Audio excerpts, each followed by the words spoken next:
Hello dears, welcome to the class.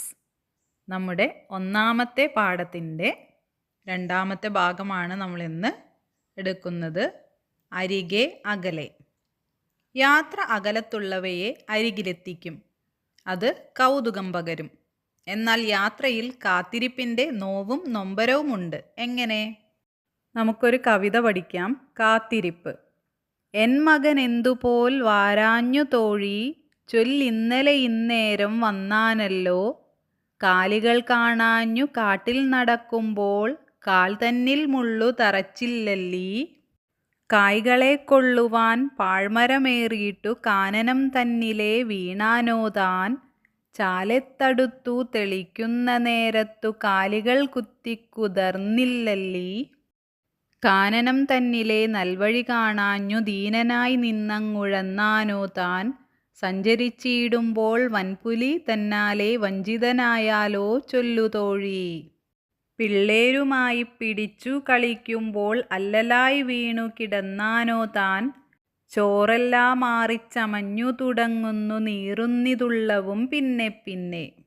കവിതയുടെ പ്രധാന ആശയം എന്ന് പറയുന്നത്, വഴിതെറ്റിയോ, ഇന്നലെ ഈ സമയത്ത് വന്നതാണല്ലോ, ഇന്ന് കാട്ടിൽ വഴിതെറ്റി വിഷമിച്ച് നിൽക്കുകയാണോ.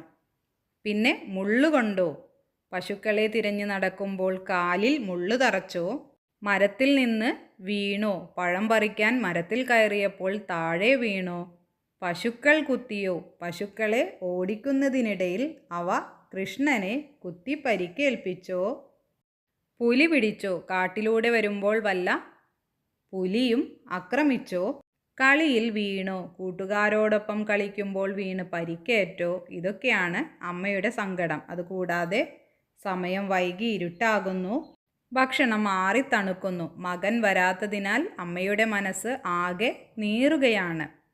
ഇതിലെ മകൻ എന്ന് പറയുന്നത് കൃഷ്ണനാണ്. ഇത് എഴുതിയിരിക്കുന്നത് ചെറുശ്ശേരിയാണ്. അദ്ദേഹത്തിൻ്റെ കൃഷ്ണഗാഥ എന്ന കൃതിയിൽ നിന്നെടുത്തതാണ്. അല്ലൽ ദുഃഖം. ഉഴലുക ചുറ്റിത്തിരിയുക. കാനനം കാട്. കുത്തിക്കുതറുക കുത്തി മുറിവേൽപ്പിക്കുക. തറച്ചില്ലല്ലീ തറച്ചിട്ടുണ്ടാവില്ല അല്ലേ. തോഴി കൂട്ടുകാരി. ദീനൻ വിഷമിച്ചവൻ. വാരാഞ്ഞു വരാതിരുന്നു. കവിത താളമിട്ടു ചൊല്ലൂ. കാട്ടിലേക്ക് പോയ മകന് എന്തെല്ലാം അപകടങ്ങൾ പറ്റിയിട്ടുണ്ടാകുമെന്നാണ് അമ്മ വേവലാതിപ്പെടുന്നത്. മകൻ കൃഷ്ണൻ കാട്ടിൽ വെച്ച് താഴെ പറയുന്ന അപകടങ്ങൾ പറ്റിയിട്ടുണ്ടാകാമെന്ന് അമ്മ ഭയക്കുന്നു. എന്തൊക്കെയാണ്? കാലിൽ മുള്ളു തറച്ച് കയറിയിട്ടുണ്ടാകാം, പഴങ്ങൾ പറിക്കാൻ മരത്തിൽ കയറിയപ്പോൾ താഴെ വീണിട്ടുണ്ടാകാം, പശുക്കൾ കുത്തി മുറിവേൽപ്പിച്ചിട്ടുണ്ടാകാം, കാട്ടിൽ വഴിതെറ്റി വിഷമിച്ച് നിൽക്കുന്നുണ്ടാകാം, വല്ല പുലിയും ആക്രമിച്ചിട്ടുണ്ടാകാം, കൂട്ടുകാരോടൊപ്പം കളിച്ചപ്പോൾ വീണ് പരിക്കേറ്റിട്ടുണ്ടാകാം. ഇങ്ങനെയൊക്കെയാണ് അമ്മ വിചാരിക്കുന്നത്. നീറുന്നിതുള്ളവും പിന്നെ പിന്നെ. എന്താണ് ഈ വരികളുടെ ആശയം? സമയം വൈകി ഇരുട്ടായി തുടങ്ങിയിട്ടും മകൻ കൃഷ്ണൻ വീട്ടിൽ തിരിച്ചെത്തിയില്ല. നേരം വൈകുന്തോറും അമ്മയുടെ പേടിയും സങ്കടവും കൂടിക്കൂടി വരുന്നു. മകനെക്കുറിച്ചുള്ള ആദി കാരണം അമ്മയുടെ മനസ്സ് കൂടുതൽ കൂടുതൽ വേദനിക്കുന്നതിനെയാണ്, നീറുന്നതിനെയാണ് ഈ വരികൾ സൂചിപ്പിക്കുന്നത്. വാരാഞ്ഞു, വന്നാനല്ലോ എന്നിങ്ങനെ ഇന്ന് ഉപയോഗത്തിലില്ലാത്ത ഏതെല്ലാം പദങ്ങൾ ഈ കവിതയിലുണ്ട്? ഇന്ന് അവയ്ക്കു പകരം ഉപയോഗിക്കുന്ന പദങ്ങൾ എന്തൊക്കെയാണ്? പഴയ പദം, ഇന്നത്തെ പദം. പഴയ പദമാണ് വാരാഞ്ഞു. അതിൻ്റെ ഇന്നത്തെ പദം എന്ന് പറയുന്നത് വരാതിരുന്നിട്ട് അല്ലെങ്കിൽ വരാത്തതുകൊണ്ട്. അടുത്തത് വന്നാനല്ലോ. ഇന്ന് പറയുന്നത് വന്നുവല്ലോ. എൻ മകൻ പഴയ പദമാണ്. എൻ്റെ മകൻ എന്ന് ഇന്ന് പറയും. തൻ മുടിക്കോ, ഇന്ന് പറയുന്നത് തൻ്റെ തലയ്ക്കോ അല്ലെങ്കിൽ മുടിക്കോ. വീണാനോ താൻ, വീണതാണോ അവൻ. കിടന്നാനോ താൻ, കിടക്കുകയാണോ അവൻ. കാത്തിരിപ്പിൻ്റെ നീറ്റലാണല്ലോ കൃഷ്ണഗാഥയിലെ വരികളിൽ. എന്നാൽ ഇതിൽ എന്താണ് പങ്കിടുന്നത്? നീലഗിരിയുടെ റാണി. ഇരുപുറവും പല വർണ്ണപ്പൂക്കൾ, പൂമ്പാറ്റകളുടെ അകമ്പടി, പാട്ടും കളികളുമായി മലമുകളിലേക്ക് കയറിപ്പോവുകയാണ് തീവണ്ടി. കിനാവു കാണുകയാണോ? അല്ല എന്ന് എന്നോട് തന്നെ ഞാൻ പറഞ്ഞു. എന്നിട്ടും സ്വപ്നത്തിൻ്റെ ചിറകിൽ പാറി നടക്കുന്ന പോലെ മായാലോകത്തായിരുന്നു ഞങ്ങൾ. അമ്മയും അച്ഛനും മോനുവും ഞാനും. ഈ വെക്കേഷനിൽ യാത്ര പൈതൃക വണ്ടിയിലാവാം. അമ്മയാണ് നിർദ്ദേശിച്ചത്. എന്തു വണ്ടി? മോനു ഇടക്കു കയറി ചോദിച്ചു. നീലഗിരി മൗണ്ടൻ റെയിൽവേ തമിഴ്നാട്ടിലെ മേട്ടുപ്പാളയത്തു നിന്ന് ഊട്ടിയിലേക്കുള്ള തീവണ്ടിപ്പാതയാണ്. 1908 പണി പൂർത്തിയാക്കിയതാണ് ഈ പാത. ഇന്ത്യ ഭരിച്ചിരുന്ന ബ്രിട്ടീഷുകാർ ഊട്ടിയിലെ തണുപ്പിൽ സുഖവാസത്തിനു പോകാനായി നിർമ്മിച്ചതാണ്. ദിവസേന ഒരു വണ്ടി അങ്ങോട്ടും ഇങ്ങോട്ടും യുനെസ്കോയുടെ പൈതൃക പട്ടികയിൽ ഉൾപ്പെടുത്തിയിട്ടുണ്ട്. അപ്പോൾ നീലഗിരി മൗണ്ടൻ റെയിൽവേ തമിഴ്നാട്ടിലെ മേട്ടുപ്പാളയത്ത് നിന്ന് ഊട്ടിയിലേക്കുള്ള തീവണ്ടിപ്പാതയാണ്. ഇത് പണി കഴിപ്പിച്ചത് 1908 ഇന്ത്യ ഭരിച്ചിരുന്ന ബ്രിട്ടീഷുകാർ ഊട്ടിയിലെ തണുപ്പിൽ സുഖവാസത്തിനു പോകാനായിട്ടാണ് നിർമ്മിച്ചത്. ദിവസേന ഒരു വണ്ടി അങ്ങോട്ടും ഇങ്ങോട്ടും ഉണ്ട്. ഇത് യുനെസ്കോയുടെ പൈതൃക പട്ടികയിൽ ഉൾപ്പെടുത്തിയിട്ടുണ്ട്. ഈ തീവണ്ടിപ്പാത മണിക്കൂറിൽ 15 കിലോമീറ്ററാണ് പരമാവധി വേഗത. അമ്മ വിശദീകരിച്ചു. വേഗത കുറഞ്ഞ തീവണ്ടിയിലാണ് യാത്ര എന്നറിഞ്ഞപ്പോൾ ഞാനും മോനുവും മുഖം കറുപ്പിച്ചു. ഞങ്ങളില്ല. വേഗതയാണ് യാത്രയുടെ ത്രില്ല്. മണിക്കൂറിൽ 1600 കിലോമീറ്റർ വേഗതയിൽ പോകുന്ന മാഗ്നറ്റിക് വണ്ടികളുടെ കാലമാണിത്. ഇക്കാലത്ത് ആരെങ്കിലും മണിക്കൂറിൽ 15 കിലോമീറ്റർ മാത്രം വേഗതയുള്ള വണ്ടിയിൽ യാത്രയ്ക്കൊരുങ്ങുമോ? ഇതിലാണ് അമ്മ ടിക്കറ്റ് എടുത്തിട്ടുള്ളത്. ഒട്ടും താല്പര്യമില്ലാതെയാണ് ഞങ്ങൾ പുറപ്പെട്ടത്. രാവിലെ 7:10 മേട്ടുപ്പാളയത്ത് നിന്ന് തീവണ്ടി പുറപ്പെടുക. 4 കമ്പാർട്ട്മെൻറ്റുകൾ മാത്രമുള്ള കൊച്ചുവണ്ടി. കണ്ടപ്പോൾ എനിക്കും മോനുവിനും ഒട്ടും രസിച്ചില്ല. കമ്പാർട്ട്മെൻറ്റുകളാവട്ടെ തീരെ ചെറുതും. 56 സീറ്റ് മാത്രം. ടോയ്ലറ്റ് പോലും ഇല്ല. എഞ്ചിനാവട്ടെ വണ്ടിയുടെ ഏറ്റവും പിന്നിലും. അപ്പോൾ കുട്ടികൾക്ക് ഈ യാത്ര ഒട്ടും ഇഷ്ടമായിരുന്നില്ല. അതിൻ്റെ പ്രധാന കാരണം മണിക്കൂറിൽ 15 കിലോമീറ്റർ വേഗതയിൽ മാത്രമാണ് ഈ തീവണ്ടി പോകുന്നത്. അപ്പോൾ അവർക്ക് ഏറ്റവും വേഗതയേറിയ വാഹനങ്ങളിൽ യാത്ര ചെയ്യാനാണ് ഇഷ്ടം. പുറപ്പെടാനുള്ള സമയത്തിന് മുമ്പ് തന്നെ കമ്പാർട്ട്മെൻറ്റുകൾ നിറഞ്ഞു. ലോകത്തിൻ്റെ പല ഭാഗത്തു നിന്നും വന്നവരുണ്ട്. പല പല ഭാഷ സംസാരിക്കുന്നവർ. ഇവർക്കൊന്നും വേറെ പണിയില്ലേ? തേരട്ട പോലുള്ള ഈ വണ്ടിയിൽ കയറാനാണോ ഇവർ വിദേശത്തു നിന്നടക്കം ഇവിടെ വന്നിരിക്കുന്നത്? അല്പം പരിഹാസത്തോടെ ഞാൻ മോനുവിൻ്റെ ചെവിയിൽ പറഞ്ഞു. അവൻ തല കുലുക്കി ചിരിച്ചു. ഒന്നും അറിയാത്തവരെ പോലെ അച്ഛനും അമ്മയും ഞങ്ങളുടെ വർത്തമാനം കേട്ടില്ലെന്നു നടിച്ചു. D1 കമ്പാർട്ട്മെൻറ്റിലായിരുന്നു ഞങ്ങൾ. ജനാലയ്ക്കരികിൽ തന്നെ ഞങ്ങൾക്ക് സീറ്റ് കിട്ടി. ഞാനും മോനുവും ചേർന്നിരുന്നു. കൃത്യസമയത്ത് തന്നെ വണ്ടി പുറപ്പെട്ടു. വളരെ പതുക്കെയാണ് യാത്ര. കാറ്റത്തിട്ട അമ്മി പോലൊരു വണ്ടി. അമ്മയുടെ കണ്ടെത്തൽ ഗംഭീരം തന്നെ. മോന് തൻ്റെ പ്രതിഷേധം അറിയിച്ചു. അമ്മ അപ്പോഴും ചിരിച്ചതേയുള്ളൂ. അപ്പോൾ യാത്ര തുടങ്ങിയപ്പോൾ അവർക്ക് ഇഷ്ടമില്ലാത്തതുകൊണ്ട് ഒരു ഉപമ പറഞ്ഞതാണ് കാറ്റത്തിട്ട അമ്മി പോലൊരു വണ്ടി എന്ന്. ഫോട്ടോ എടുത്തും പ്രധാന വിവരങ്ങൾ കുറിച്ചെടുത്തും പൊതുവെ ഗൗരവക്കാരനായി ഇരിക്കാറുള്ളതാണ് അച്ഛൻ. അച്ഛൻ്റെ മുഖത്ത് പോലും ഒരു കുസൃതി ചിരിയുണ്ട്. കൂക്കൂ കൂക്കൂ തീവണ്ടി, കൂകി നടക്കും തീവണ്ടി. മോനു അമ്മയുടെ മുതുകിൽ താളം പിടിച്ചുകൊണ്ട് പാട്ടുപാടി. ഞാനും കൂടെ കൂടി. അമ്മയും ചിരിച്ചുകൊണ്ട് ഞങ്ങളോടൊപ്പം കൂടി.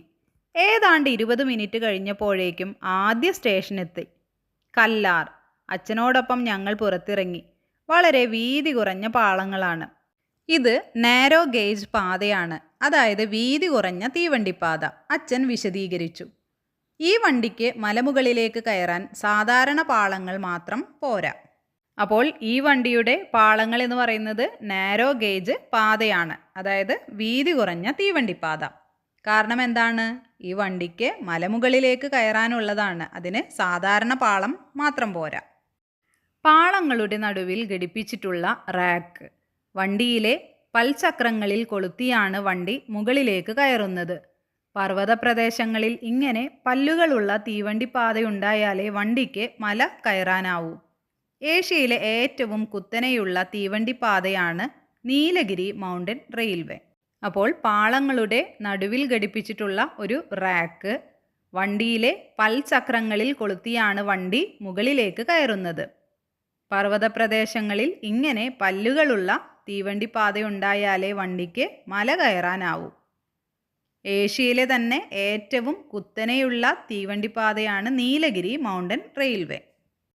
വണ്ടി പുറപ്പെടാനുള്ള ഹോൺ മുഴങ്ങി. ഞങ്ങൾ തിരികെ വണ്ടിയിൽ കയറി. വേഗത മുമ്പുള്ളതിനേക്കാൾ കുറവാണ്. അമ്മേ, ഇത് നോക്കൂ.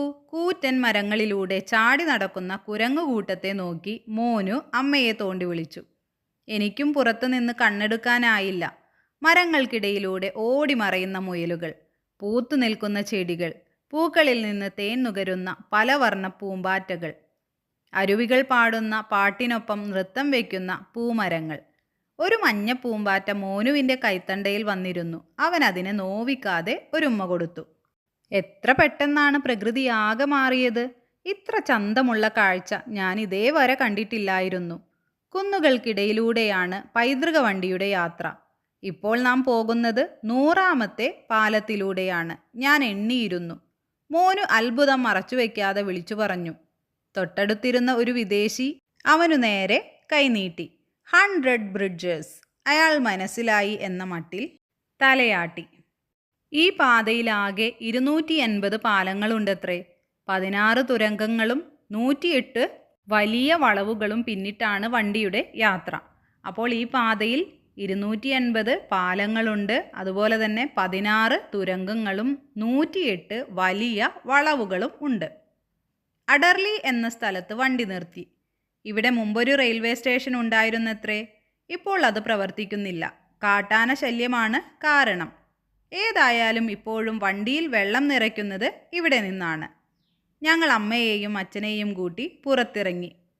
പലപ്പോഴും തീവണ്ടി യാത്രക്കിടയ്ക്ക് വെള്ളമോ ഭക്ഷണമോ വാങ്ങാൻ അച്ഛൻ ഏതെങ്കിലും സ്റ്റേഷനിൽ ഇറങ്ങാറുണ്ട്. തിരിച്ചു വരും വരെ എനിക്ക് പരിഭ്രമമാണ്. അച്ഛൻ വരും മുമ്പ് വണ്ടി വിട്ടാലോ? ഇവിടെ എല്ലാം വളരെ സാവധാനമാണ്, വളരെ ശാന്തവും. ഏറ്റവും രസമുള്ള സ്ഥലം റണ്ണി മീഡ് സ്റ്റേഷനാണ്. തെളിഞ്ഞ അരുവി, പച്ചപ്പുല്ല് നിറഞ്ഞ കുന്നിൻ ചെരിവ്, തലയിൽ മഞ്ഞുകിരീടം ചൂടിയ മല. അച്ഛൻ ക്യാമറയിൽ ആ കാഴ്ച ആവോളം പകർത്തി. പുറത്തെ കാഴ്ചകളുടെ ആനന്ദത്തിൽ അകത്തുള്ള യാത്രക്കാർ വണ്ടിയുടെ പതിഞ്ഞ താളത്തിനൊത്ത് പാട്ടുകൾ പാടി. മലമുകളിലെ പുകമഞ്ഞ് ടിക്കറ്റ് പരിശോധകനെ പോലെ എല്ലാവരെയും തോണ്ടി വിളിച്ചു. ഞങ്ങൾ പുറത്തേക്ക് കൈനീട്ടി. കാട്ടുപൂക്കൾ പറിച്ച് കോടമഞ്ഞിന് സമ്മാനിച്ചു. കൂനൂരെത്തിയപ്പോൾ വണ്ടി കുറച്ചധികം സമയം നിർത്തിയിട്ടു. ഇനി വണ്ടിക്ക് സാധാരണ ഡീസൽ എഞ്ചിൻ മതി. അപ്പോൾ കൂനൂരെത്തിയപ്പോൾ വണ്ടി കുറേ സമയം നിർത്തിയിട്ടു. ഇനി വണ്ടിക്ക് സാധാരണ ഡീസൽ എഞ്ചിൻ മതി. അത് ഘടിപ്പിക്കാനാണ് നിർത്തിയിട്ടത്. അച്ഛൻ ഞങ്ങൾക്ക് കൂനൂരിനെ കുറിച്ച് പറഞ്ഞു തന്നു. ഇവിടെയാണ് പ്രശസ്തമായ ലൂയി പാസ്റ്റർ ഇൻസ്റ്റിറ്റ്യൂട്ട്. പേവിഷബാധയ്ക്കെതിരായ വാക്സിൻ നിർമ്മിക്കുന്ന സ്ഥാപനമാണിത്. മറ്റു വാക്സിനുകളും ഇവിടെ ഉണ്ടാക്കുന്നുണ്ട്. അപ്പോൾ കൂനൂരിലാണ് പ്രശസ്തമായ ലൂയി പാസ്റ്റർ ഇൻസ്റ്റിറ്റ്യൂട്ട്. ഇവിടെയാണ് പേവിഷബാധയ്ക്കെതിരായിട്ടുള്ള വാക്സിനൊക്കെ നിർമ്മിക്കുന്നത്. കൂനൂരിൽ നിന്ന് ഊട്ടിയിലേക്ക് കുറച്ചു ദൂരമേയുള്ളൂ. കയറ്റവും കുറവാണ്. ഏതെല്ലാമോ സിനിമകളിൽ കണ്ടു പരിചയം തോന്നിയ മായാലോകത്തെ കാഴ്ചകളിലൂടെ ഞങ്ങളുടെ വണ്ടി ഊട്ടിയിലെത്തി. ഞങ്ങളിപ്പോൾ സമുദ്രനിരപ്പിൽ നിന്നും 2200 മീറ്റർ ഉയരത്തിലാണ്. പശ്ചിമഘട്ടത്തിൻ്റെ ഏറ്റവും മനോഹരമായ കാഴ്ച സമ്മാനിച്ച് നീലഗിരിയുടെ റാണിയായ ഊട്ടി ഞങ്ങളെ സ്വാഗതം ചെയ്തു. അവരിപ്പോൾ ഉള്ളത് സമുദ്രനിരപ്പിൽ നിന്നും 2200 മീറ്റർ ഉയരത്തിലാണ്. പശ്ചിമഘട്ടത്തിൻ്റെ ഏറ്റവും മനോഹരമായ കാഴ്ച സമ്മാനിച്ച് നീലഗിരിയുടെ റാണി എന്നറിയപ്പെടുന്ന ഊട്ടിയിലാണ് അവരിപ്പോൾ ഉള്ളത്. തീവണ്ടിയിൽ നിന്നിറങ്ങിയപ്പോൾ ഞങ്ങൾ അമ്മയ്ക്കിരുപുറവും ചേർന്നു നിന്നു. അമ്മ ഞങ്ങളെ ചേർത്തു നിർത്തി തോളിലിട്ട കമ്പിളി പുതപ്പ് കൊണ്ട് സാവധാനം പുതപ്പിച്ചു. അല്പം ചമ്മലോടെ ഞങ്ങൾ അമ്മയുടെ നേരെ മുഖമുയർത്തി. അമ്മ ഒരു കുസൃതി ചിരിയോടെ ഞങ്ങളെ നോക്കി കണ്ണിറുക്കി. അച്ഛൻ തക്ക സമയത്ത് ഞങ്ങളെ ക്യാമറയിലാക്കി. അപ്പോൾ ഊട്ടിയിലേക്ക് വന്നപ്പോൾ അവർക്ക് ഈ യാത്ര ഇഷ്ടമായി. അതുകൊണ്ടാണ് അവർ ചമ്മലോടെ അമ്മയെ നോക്കിയത്. അപ്പോൾ നിങ്ങൾക്കും ഈ യാത്ര ഇഷ്ടപ്പെട്ടില്ലേ? കാറ്റത്തിട്ട അമ്മി പോലൊരു വണ്ടി. മോനു ഇങ്ങനെ പറയാൻ കാരണമെന്ത്? സാധാരണ തീവണ്ടികളെ അപേക്ഷിച്ച് നീലഗിരി ടോയ് ട്രെയിൻ വളരെ ചെറുതായിരുന്നു. 4 കമ്പാർട്ട്മെൻറ്റുകൾ മാത്രമുള്ള ഈ വണ്ടി വളരെ പതുക്കെയാണ്. അതായത് മണിക്കൂറിൽ 15 കിലോമീറ്ററാണ് സഞ്ചരിച്ചിരുന്നത്.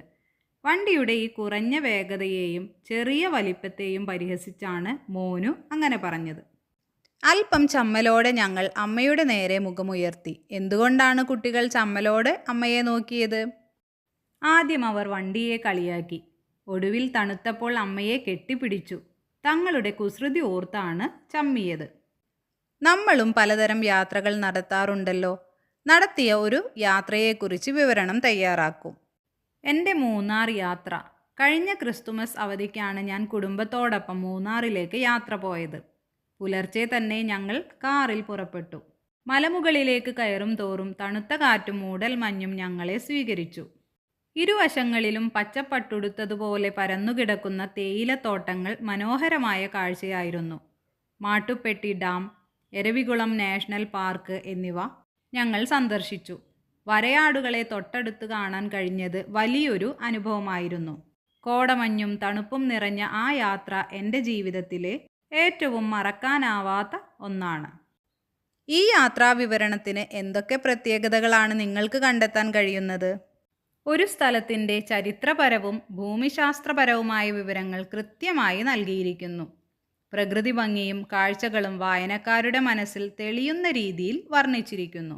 കേവലം വിവരങ്ങൾ മാത്രമല്ല, ഒരു കുടുംബത്തിൻ്റെ യാത്രാനുഭവങ്ങളും സംഭാഷണങ്ങളും രസകരമായി ഉൾപ്പെടുത്തിയിട്ടുണ്ട്. പിരിച്ചെഴുതാം. മലനിരകൾ, മല പ്ലസ് നിരകൾ. പൂന്തോട്ടം, പൂ പ്ലസ് തോട്ടം. പാതയോരം, പാത പ്ലസ് ഓരം. കാറ്റേറ്റ്, കാറ്റ് പ്ലസ് ഏറ്റ്. തുരങ്കം എന്ന വാക്കിൻ്റെ അർത്ഥം എന്താണ്?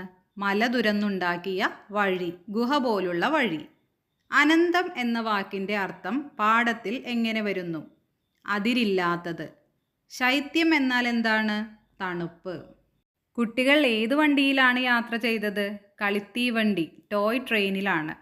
മേട്ടുപ്പാളയത്തു നിന്നും പുറപ്പെട്ട തീവണ്ടി എങ്ങോട്ടാണ് യാത്ര തിരിച്ചത്? ഊട്ടിയിലേക്ക്. പച്ചപ്പട്ടുടുത്ത മലനിരകളും താഴ്വരകളും ഏത് മലനിരകളുടേതാണ്? നീലഗിരി മലനിരകൾ. തീവണ്ടിപ്പാതയുടെ ഇരുവശങ്ങളിലും എന്തെല്ലാമാണ് കുട്ടികൾ കണ്ടത്? കാപ്പിത്തോട്ടങ്ങളും തേയിലത്തോട്ടങ്ങളും. ഈ പാഠഭാഗം ഏത് സാഹിത്യ വിഭാഗത്തിൽപ്പെടുന്നു? യാത്രാവിവരണം. ഓക്കെ ഡിയേഴ്സ്, അപ്പോൾ എല്ലാവരും പാഠഭാഗം നന്നായി വായിക്കുകയും പഠിക്കുകയും വേണം. മറ്റൊരു ക്ലാസ്സിൽ വീണ്ടും കാണാം. താങ്ക്